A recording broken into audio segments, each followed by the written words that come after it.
Hey, what's up guys? Welcome back to Lightseekers headquarters. I'm Ben, and today we're actually going to be doing a updated deck list on a Dread variant that I actually really like. This hero, sorry, there's a list there. This hero right here actually looks very familiar to you guys if you guys, would look very familiar to you guys if you guys watched the first Lightseekers, big Lightseekers tournament, where this was one of the final decks that was in the tournament. I find it's quite interesting. I mean, it's got a very good ability. Sicario is very interesting for that. And actually, we're going to take a look at it right now. I'll move my background and everything for deck hold up stuff out of the way. But yeah, hopefully this is a little bit better quality video for you guys. I do have lighting in the background and I do have a mic on. But yeah, hopefully you guys like it. But yeah, Sicario, 31 hit points, or life total I should say, has the dominant variant of Shadow, dominant element I should say. Ability is take 2 damage and move 2 action buffs into play from your hand. This, you might think, it's not too, it's okay, you're taking 2 damage. Well, you're using 1 action to play normally what would take 2. So basically you're skipping a step and taking 2 life. And there's multiple stuff in Dread that you can gain life back.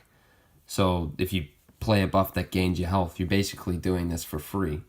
And in this deck, you have a lot of cards that can support Sicario on this, and quite ironically, can get way faster than the majority of Dread decks I've played. So that's the main reason why I'm running it. It can get, attack cards in the way.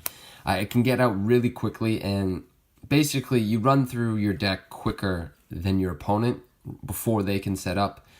On turn 4, I've had 8 buffs in play. Like, that's how gross this card can be. So, but anyways, that's Sicario for you guys, or Sicario, whatever you guys want to call it.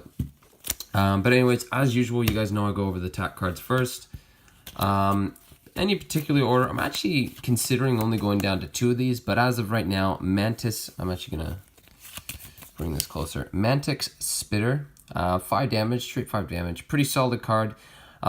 This is a very mid aggro deck. You are running a lot of buffs that take a while, a little bit of one more step to rotate, but there is stuff to push that forward. But we're not running as many attack cards this time, not as the last Dread variant where I ran, I think, 9 or 12. I can't remember the exact number. I think we're running 7 or 8 in this list. But only I'm reading the card, sorry. Only 3 of these, because you can only play 3, obviously. But considering going down to 2 if I need space. But yeah, straight 5 damage. It's a solid card. At least 2 of in every deck, I would say. But anyways, next up, this card, I just found out a new ruling on it. I've been playing a very short period of time.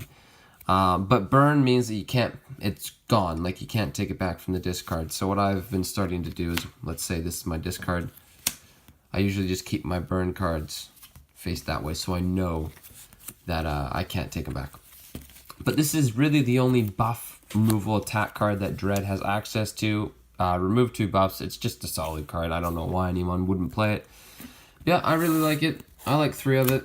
I just think it's not, I would say not good not to run more than 2. If you're running 1, then you need to make space for another one. But yeah, I just think you need to have it because there's so many decks that are running very many buffs and are very buff heavy, such as like Nature, not particularly Mountain anymore, and Astral's running a bit more lately, but especially Tech as well. So, anyways, this card is very, very situational.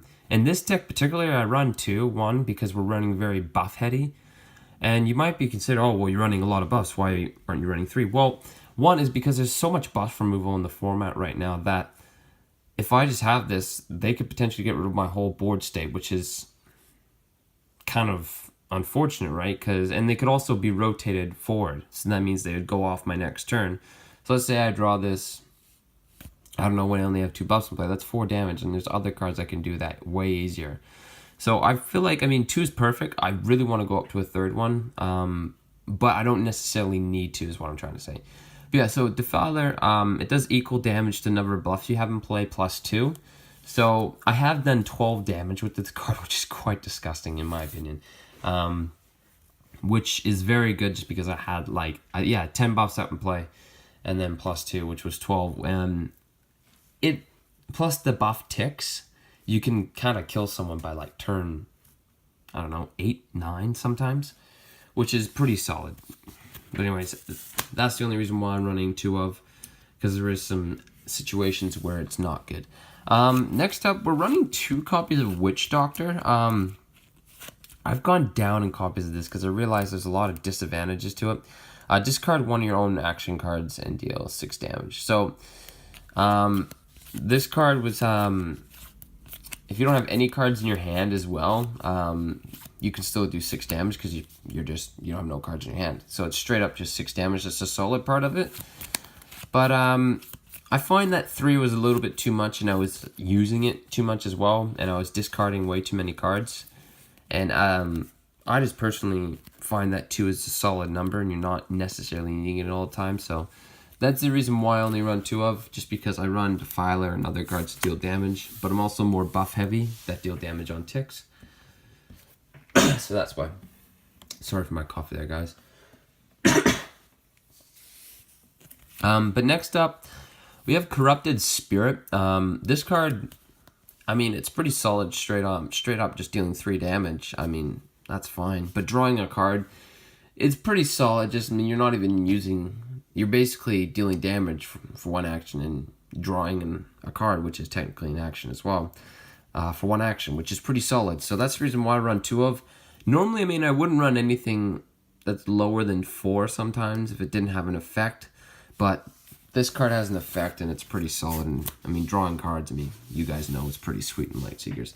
I'm actually putting the defend cards straight after attack cards. You guys might have saw that there. But reason being, because I'm only running 2 defend cards. And that's Mimicking Horror. This card is very stupid in this deck. Mainly being is because if you get one of your buffs to the final tick, you can trigger it 1 more time. And you can only play 1 card of the same in 1 turn, but still. But triggering a buff is quite disgusting, especially if it's on the last tick and it's doing like 8 to 9 damage. Well, add another 9, that's 18 damage. And this card, I can't even explain how busted it is, and I didn't realize how broken it was until now, so that's the main reason why I run it in this deck. I mean, this can't trigger abilities, so Night Lucre is not possible, but I still think that this card is still overly powered. Getting on to buffs, as I said, it's very buff heavy. I mean, let me get my combos out of the way. There we go. But I do run various numbers of buffs. I don't think I run any one. I run a few 1-ofs, but not very many. I think you only see 1 set of a 3-of copy, which actually is coming out right now. I run a 3-of copy of Shambler. You guys might, well, why are you running a 3 copy of Shambler? Well, because on the main tick, you're dealing 3 damage straight away, and I don't really, like, it might not seem very powerful at first, but dealing 3 damage on a tick as well. Also, recycling buffs into play is pretty solid, which, I mean, I do have cards for that. But just straight 3 damage to a target is pretty solid. Also, getting it out in the early game is really good as well, because it only takes 1 tick to get 3. Now, I was running 3 of these before, and same thing as Shambler, but yeah, each corner deals a certain amount of damage. This has 4 corners, which is pretty solid, and it's 1, 2, 2, 2, which is alright in my opinion. I used to run 3 because, I mean, it's just quick 1, 2, 3, 4 damage, essentially. But I found that, I mean, it's okay. It's not the greatest in a sense, but it is a buff that can get out in the early game and quickly start dealing damage, which can wear down your opponent. And if you get it out for all 4 corners, I mean, 7 damage is 7 damage, right? But, yeah, Dragon Hunter is pretty solid. I personally run it. It's pretty good. We next up run another 2-of copy. This one I really found that I didn't like necessarily, but Putrid Infestation. 3 damage on the first corner. Nothing wrong with that. I mean, I'm considering going down to 1 of this copy and running another copy of another buff, which you will see in a second. But I mean, it's all right for what it is, and I think that once I can't even remember the new set. I was just looking at it 5 minutes ago. Until the new set comes out, I figured that, I mean, this card is really another damaging output for buffs, especially in this deck. You probably wouldn't run it in other decks. Another 2-of copy we have, I'm pretty sure all of them are 2-ofs coming out now, is Villabreath Kriebel, which, my opinion, is really solid. For 2 corners, on the third corner, these do nothing up here, but on the third corner here, damage to your target, so 2 damage, and then they discard the top card of their deck, which, I mean, can't go wrong with that, which is pretty solid. Also, it's a little bit of disruption, which I really like in Dread, which a lot of people... There's a lot of disruption decks for Dread, especially the ability variant, which I'm planning on showing you guys really soon. One of my buddies have actually built it and did very well with it somewhere. Can't even remember exactly, but I will get that list for you guys. But yeah, this card's pretty solid. I run 2-of, just mainly that. But yeah, you could go up to a third. I'm thinking about maybe cutting these and adding another copy, maybe even the next card, which I'll get into in a second. Maybe cutting these and maybe a couple to Draga Hunters to run more copies of other buffs, but yeah. Next up we have Gorged Stalker, sorry, not Gourd. Which, in my opinion, is also very good. On the first corner, you can activate ability and deal damage, but also receiving healing, which is, I mean, who can't go wrong with that? And on each corner, I mean, like 2, 3, 5. Oh, sorry, quick math. Sorry.